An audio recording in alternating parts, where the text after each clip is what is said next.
Hi guys, for today's video, nag-grave nga kami ng mga anak ko ng mangga. Kaya ayan, dali-daling inutusan nga namin ang aking asawa na manungkit ng mangga. Manggang mas malaki pa sa itlog ng jowa mo. Wala, tignan nyo guys, oh.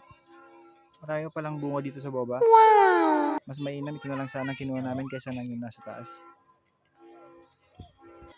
So, ito na nga guys, kasalukuyan ng kumakain si Mrs. At sarap na sarap sa kinakain. Sinasawsaw sa bagong na may sili. Intindihin nyo na lang guys at naglilihi si Mrs. What?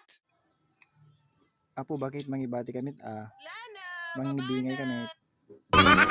So yun guys, hanggang dito lang muna ang aming videos.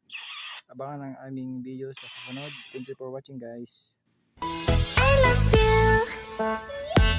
你的笑脸就像我的春天。